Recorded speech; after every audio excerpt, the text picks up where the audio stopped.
test is in 4 parts: Part 1, Part 2, Part 3, and Part 4. Now look at Part 1. Part 1. Susan came to Barclays Bank and talks to a bank clerk. First, you have some time to look at questions 1 to 6.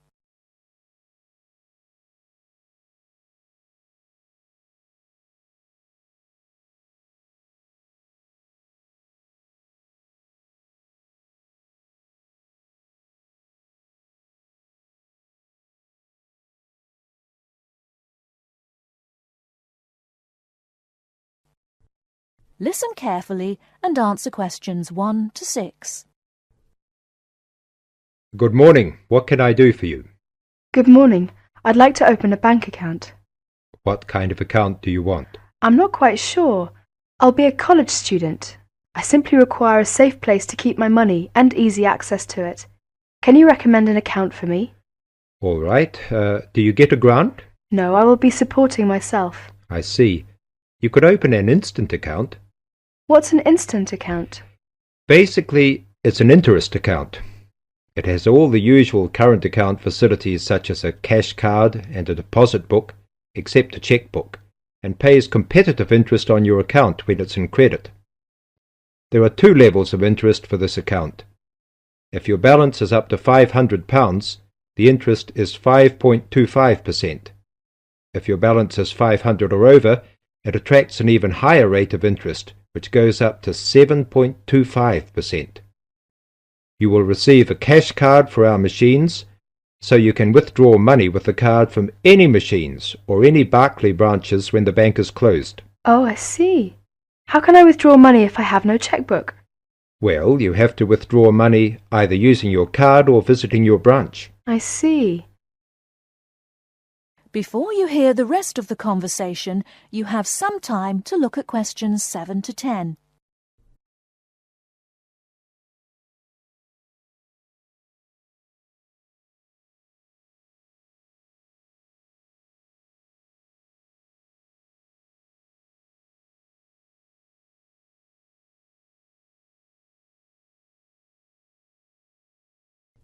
Now listen and answer questions 7 to 10. How can I find out how much money I have in my account? You can ask your branch and tell them how often you would like to receive your statement, which provides you with a permanent record of income and expenditure.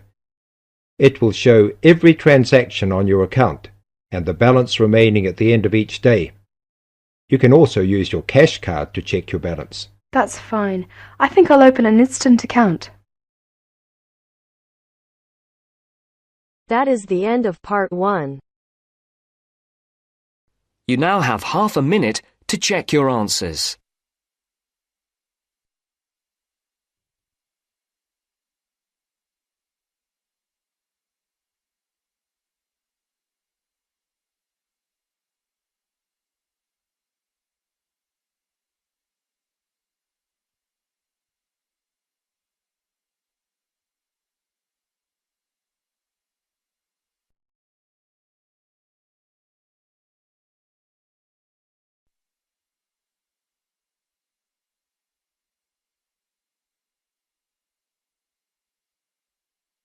Now turns to Part 2. Part 2. You'll hear someone talking to a group of university students. First, you have some time to look at questions 11 to 17.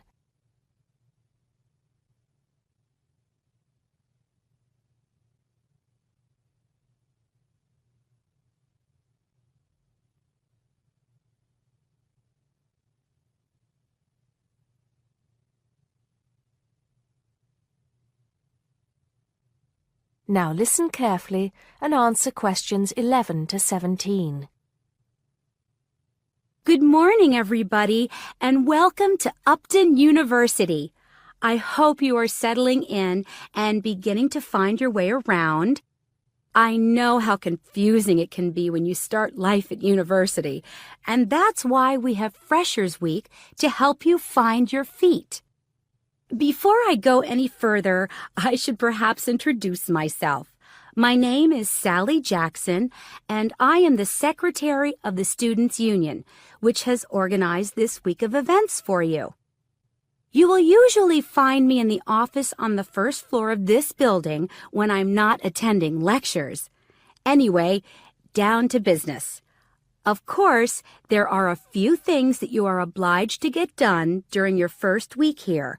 But once you've opened a bank account, if you haven't got one already, seen your director of studies to discuss which courses you are going to take, and signed up with a doctor, there will be plenty of time left to enjoy the events we have arranged for the week.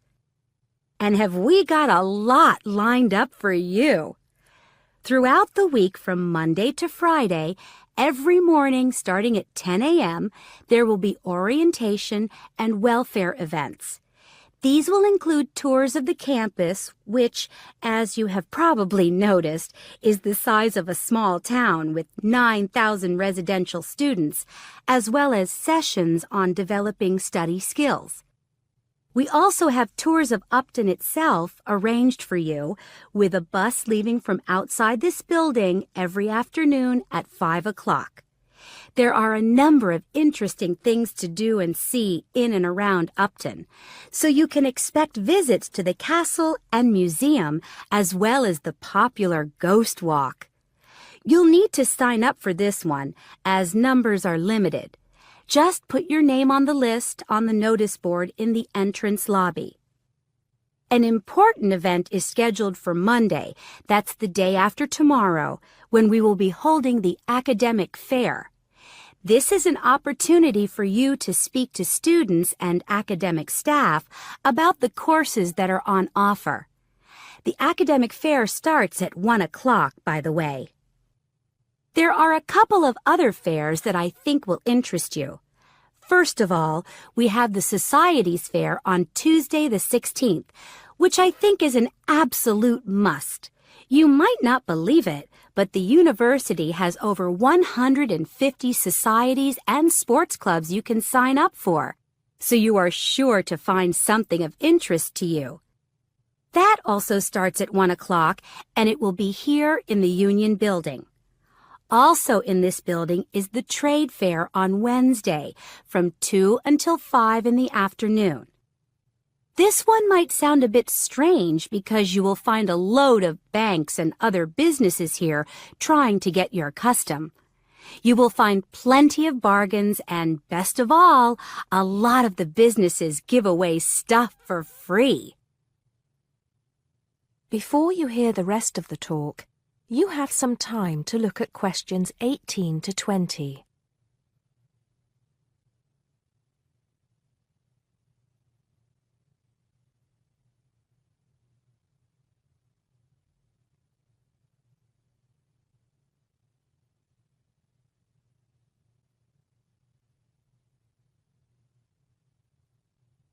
Now listen and answer questions 18 to 20.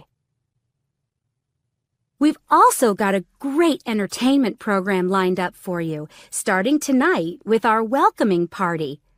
We have a top band lined up for your entertainment, but I'm not allowed to say who they are. All I can say is that I am sure you will not be disappointed. So come along to Blackmore Hall at 9 o'clock this evening to get your university experience off to a flying start. Just one point. I'm afraid this event is limited to freshers only. Because of space restrictions, you can't bring a friend tonight. Sorry about that. There's more fun and games on Monday in the Cotswold Theater here on campus.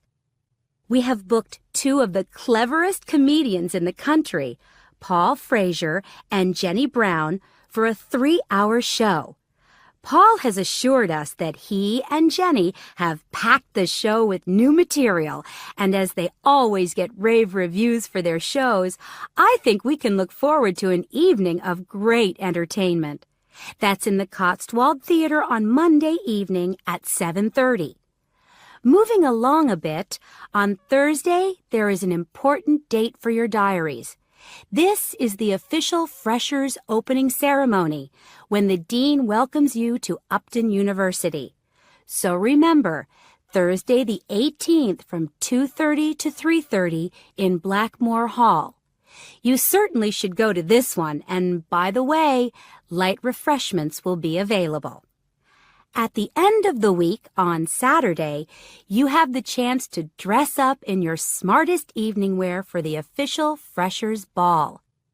Actually, although it's called a ball, it is quite a relaxed affair, so we are more than happy if you turn up wearing jeans and a t-shirt. The important thing is to relax and enjoy yourselves. Time and place are the same as for this evening's party. Blackmore Hall from 9 in the evening to 3 o'clock in the morning. Right. I think I've covered the most important and exciting events we have lined up for you, but there will be plenty of other things going on throughout the week, so remember to check the notice board in the entrance lobby regularly. Enjoy the rest of the day, and I look forward to meeting as many of you as possible this evening at the welcoming party. That is the end of part 2. You now have half a minute to check your answers.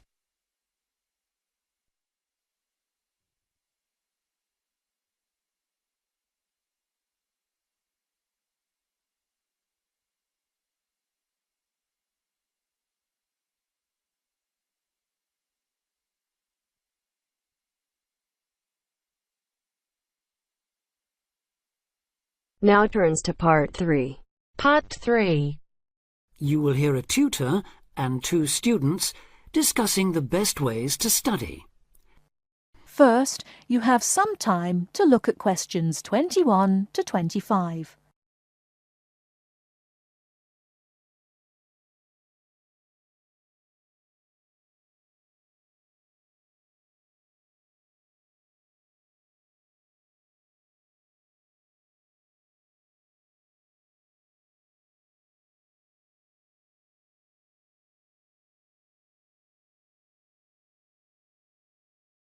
Now listen carefully and answer questions 21 to 25. Well, how are you both settling in? Fine. Yes, no problems. So far, anyway. Good. Remember that as your personal tutor, I'm here to help you if you do have any difficulties. Now, as you know, lectures start on Monday, so I thought we'd look at a few ways of making the most of them, especially in terms of the notes you take. Let's begin by thinking about what you can do before you even go to the lecture. Any ideas? Make sure you're up to date with all the background reading, so you know plenty about the subject already. Yes, that's essential. The lecturer will assume you have that knowledge. Anything else, Carlos? Well, check what the topic's going to be. Of the lecture, that is. I'd go a bit further than that and consider what the content may be. Then you could ask yourself some questions that you want answering and listen out for the relevant information during the lecture. Okay. Now that brings us to the lecture itself and the actual business of writing notes.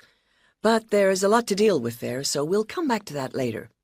What I'd like to do for the moment is continue with the process of note-taking and move on to the next stage. Any suggestions for what that might be? When the lecture is over, you mean?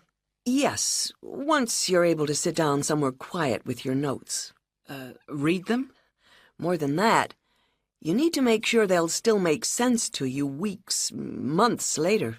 Edit them? Yes, that's what's needed. It's well worth spending a few minutes on it. Any missing words, anything difficult to read, things you didn't have time to jot down, now is the time to do so, while everything's still fresh in your mind. Right. And after that, when's the best time to revise them? When do you think, Carlos? I'd say just before the next lecture, in the same subject. Precisely. That's a vital time to look at them again, for obvious reasons. But it's definitely not the only time. When should you revise them again? A month later, maybe? Sooner, and much more often than that. I'd recommend you look at them again once a week. That's why it's so important they're complete and easy to follow.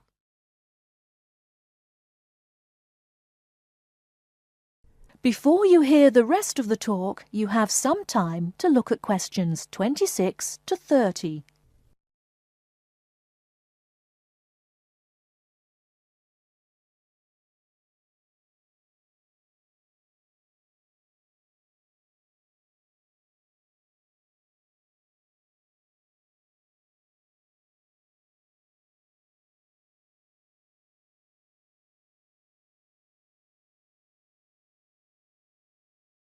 Now listen and answer questions 26 to 30.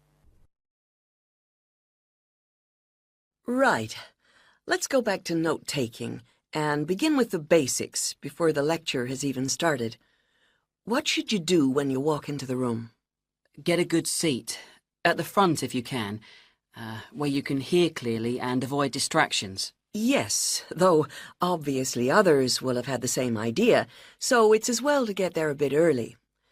So, when the lecture's underway and you're busy jotting things down, what should you try to ensure? That you're getting all the main points.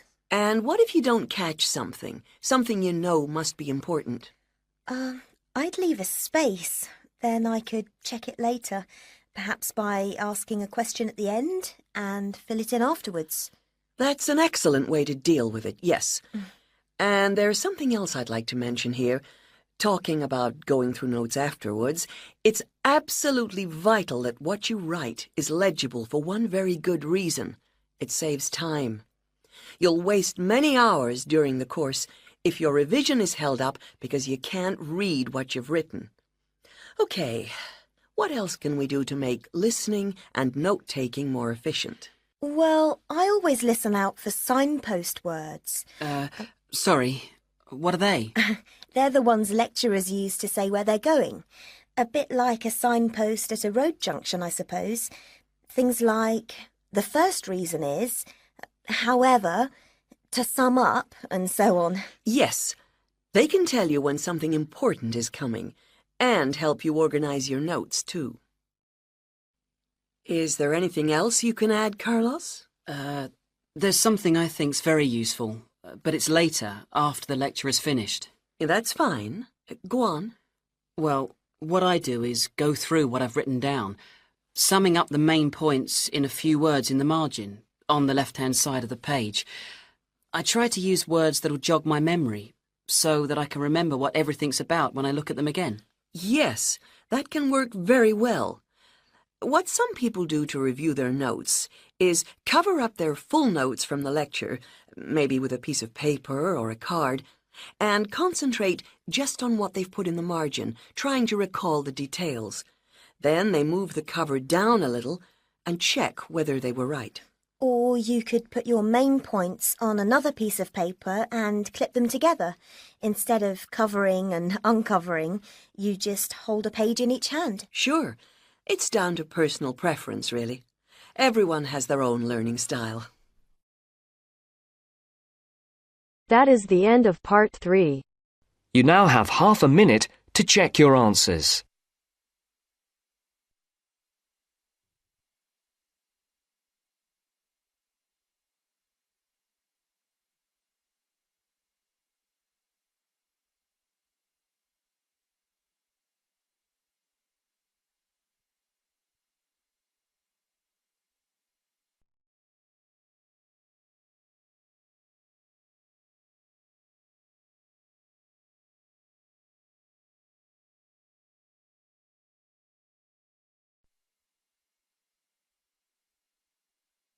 Now turns to part 4. Part 4. You will now hear a speaker talking about student loans. First, you have some time to look at questions 31 to 40.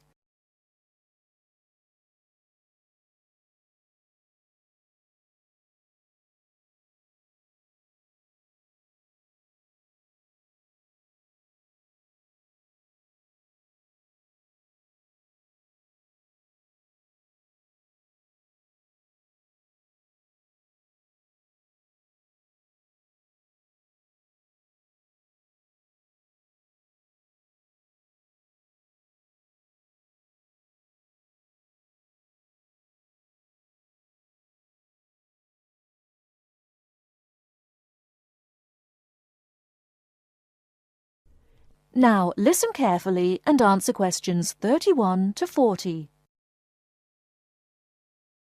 Thanks for turning up today and welcome to this short talk on student loans. What you'll hear from me today are a few starting points, which should guide you in the right direction for what is suited for you. I'm assuming that most of you have an account at a bank or building society that you can draw funds from.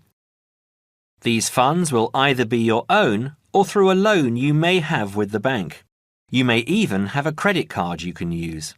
If you don't have a bank account, I suggest you open one with one of the major banks. It's the best option as you will find major banks have more outlets.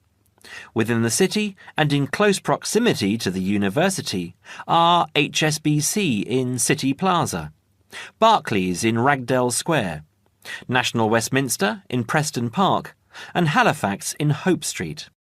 At this stage, I just want to inform international students that not all the services available for resident students will be available to you.